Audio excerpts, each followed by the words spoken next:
himself was. If he does not do so, he falls at once into the legend.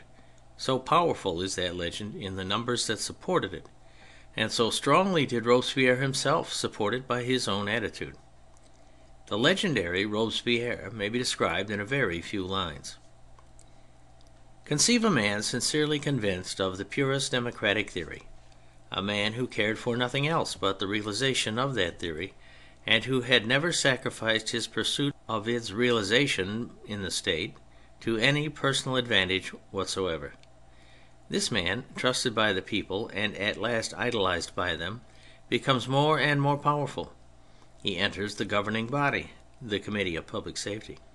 He is the master both within and without that body, and uses his mastery for establishing an ideal democracy which shall recognize the existence of God and repose upon civic virtue.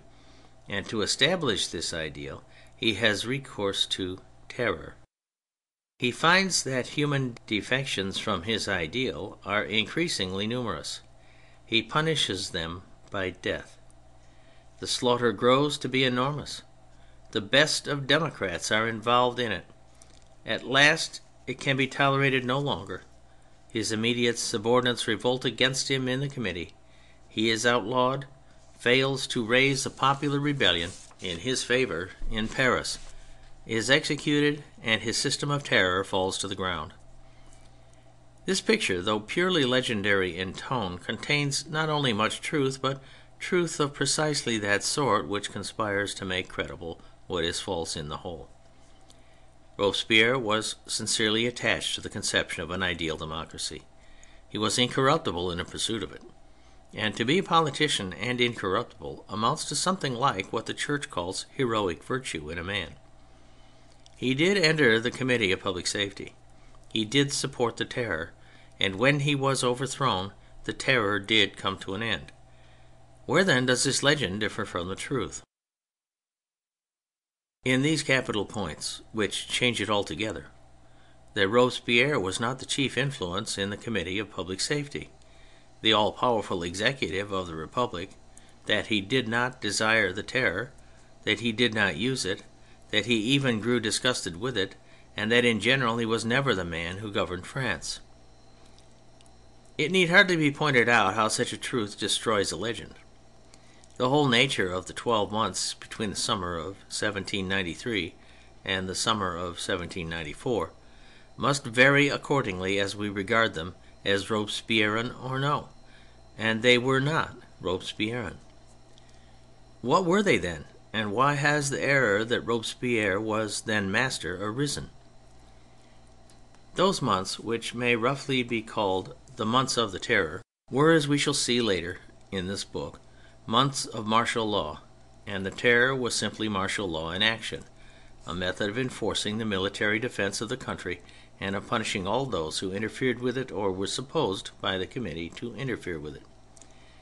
No one man in the committee was the author of this system, but the one who most determined to use it, and the one who had most occasion to use it, was undoubtedly the military organizer, Carnot.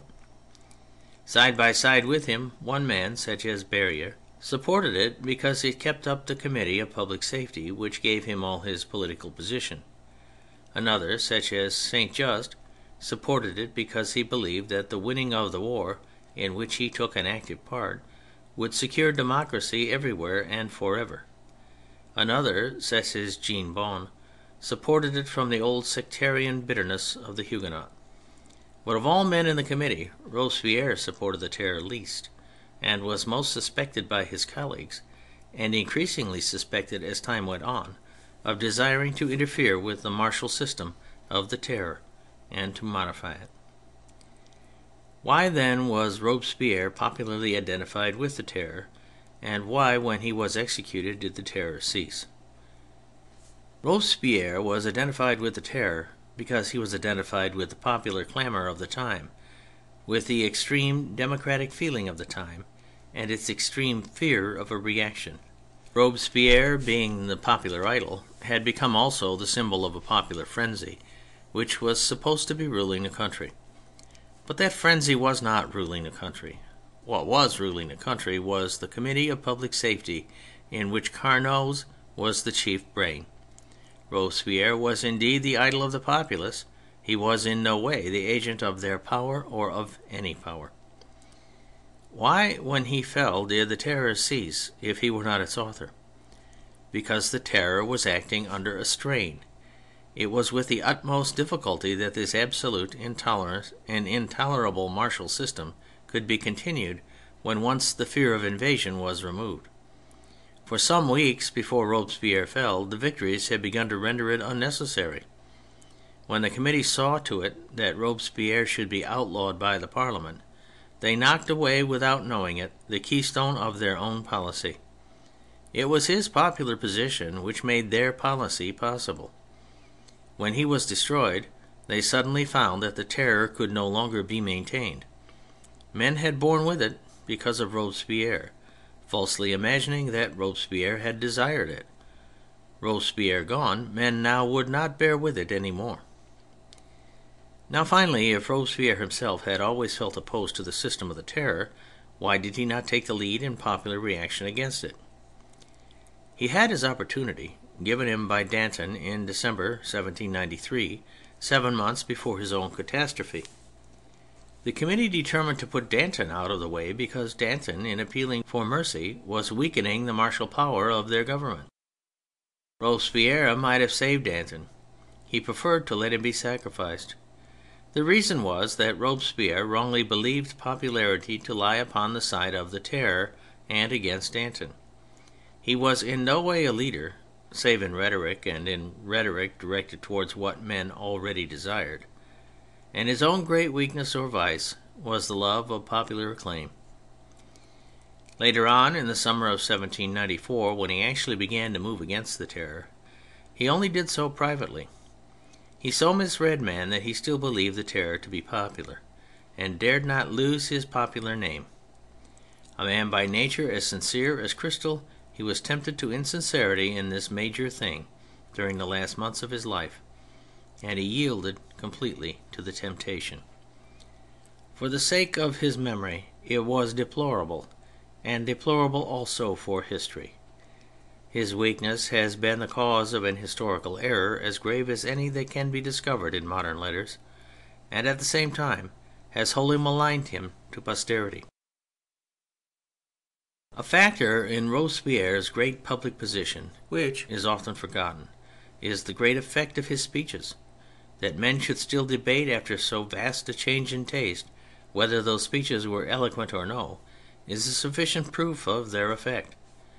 He spoke in an ordered and reasoned manner which bored the fine spirits of the early parliaments, but well suited the violent convictions of the later Revolution.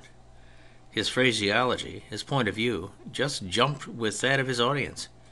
He could express what they felt, and express it in terms which they knew to be exact, and which they believed to be grand. For his manner was never excessive, and those excessive men who heard him in an excessive mood were proud to know that their violence could be expressed with so much scholarship and by moderated skill. By birth he was of the smaller gentry, though poor. It is an indication of his character that he had thought of taking orders, and that in early youth literary vanity had affected him. He has left no monument, but from the intensity of his faith and from his practice of it, his name, though it will hardly increase, will certainly endure. The end of section 9. The end of chapter 3.